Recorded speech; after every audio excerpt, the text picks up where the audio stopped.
بسم اللہ الرحمن الرحیم۔ السلام علیکم ورحمۃ اللہ وبرکاتہ۔ جب سیدنا ابو بکر صدیق رضی اللہ تعالی عنہ کی شان بیان کی جاتی ہے تو اس کا مطلب یہ نہیں ہے کہ سیدنا علی المرتضیٰ رضی اللہ تعالی عنہ کی شان کی نفی ہو رہی ہے، ایسی ہرگز کوئی بات نہیں۔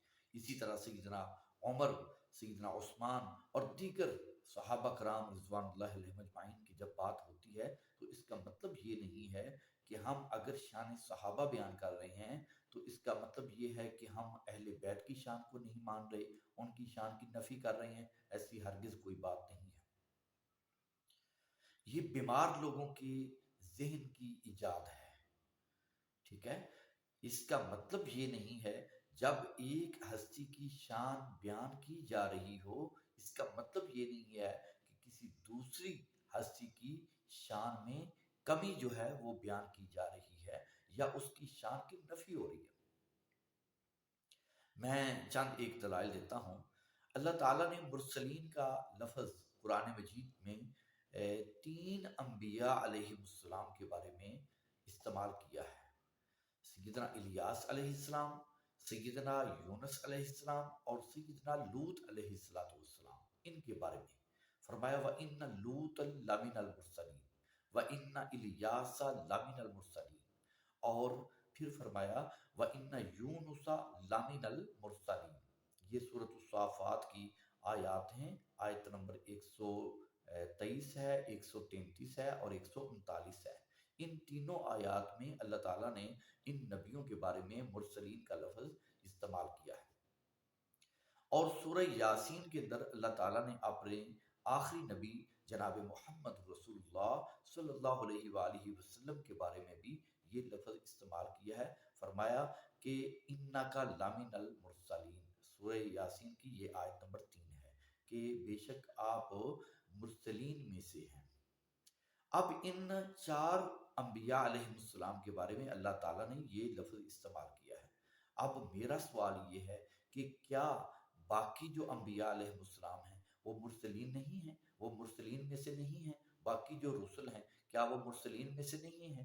ہیں، لیکن اس کا مطلب یہ نہیں ہے اگر اللہ تعالیٰ نے ان 4 انبیاء علیہ السلام کے بارے میں یہ لفظ استعمال کیا ہے تو اس کا مطلب یہ نہیں ہے کہ اللہ تعالیٰ نے باقیوں کی جو شان ہے وہ کم کر دی ہے، نعوذ باللہ، ایسی کوئی بات نہیں ہے۔ دوسری دلیل یہ ہے کہ اللہ تعالیٰ نے قرآن مجید کے مختلف مقامات پر انبیاء علیہ السلام کے نام لیے ہیں۔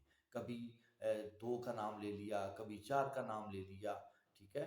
تو اگر اللہ نے کسی مقام پر انبیاء علیہ السلام کے نام لیے ہیں تو اس کا مطلب یہ نہیں ہے کہ جن کا نام اللہ نے نہیں لیا ان کی شان میں کمی ہو رہی ہے یا اللہ تعالیٰ ان کی شان کی نفی بیان فرما رہے ہیں، ایسی کوئی بات نہیں۔ قرآن مجید میں 7ویں پارے میں اللہ تعالیٰ نے ایک مقام پر کم و بیش 17 انبیاء علیہ السلام کے نام لیے ہیں، ٹھیک ہے؟ تو ان 17 انبیاء علیہ السلام کے جو نام لیے ہیں یہ وہ مقام ہے قرآن مجید میں جہاں پر سب سے زیادہ انبیاء علیہ السلام کے اللہ تعالیٰ نے نام لیے ہیں۔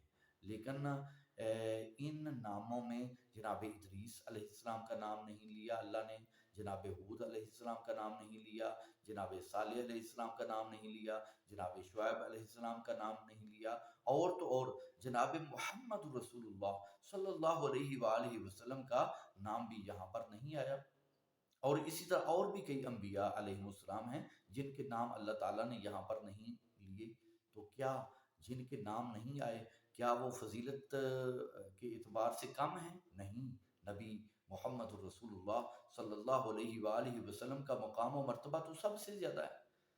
تو معلوم یہ ہوا کہ اگر شان صحابہ بیان کی جاتی ہے تو اس کا مطلب یہ نہیں ہے کہ اہل بیت کی شان جو ہے، ویسے اہل بیت کی شان بھی الحمدللہ بیان ہوتی ہے اور کی جاتی ہے اور کی جاتی رہے گی انشاءاللہ تعالی بیان، لیکن اس کا مطلب یہ نہیں ہے کہ اگر کسی مقام پر شان صحابہ بیان ہو رہی ہے، شان ابو بکر یا شان عمر یا شان عثمان رضوان اللہ علیہ مجمعین بیان کی جا رہی ہے تو اس کا مطلب یہ ہے کہ حضرت علی رضی اللہ تعالیٰ عنہ کی جو شان ہے وہ کم ہو گئی ہے یا ان کی شان کی نفی ہو رہی ہے؟ شان علی رضی اللہ تعالیٰ عنہ بھی بیان ہوتی ہے الحمدللہ، اور ہوتی رہے گی اللہ کے فضل و کرم سے۔ اسی طرح شان اہل بیت جو ہے وہ بھی بیان ہوتی ہے اور ہوتی رہے گی انشاءاللہ۔ لیکن بات کرنے کا مقصد یہ ہے کہ اگر کسی ایک کی شان بیان ہو رہی ہے تو اس کا مطلب یہ نہیں ہے کہ دوسرے کی شان جو ہے وہ اس کی نفی ہو رہی ہے یا اس کی شان جو ہے وہ کم کی جا رہی ہے۔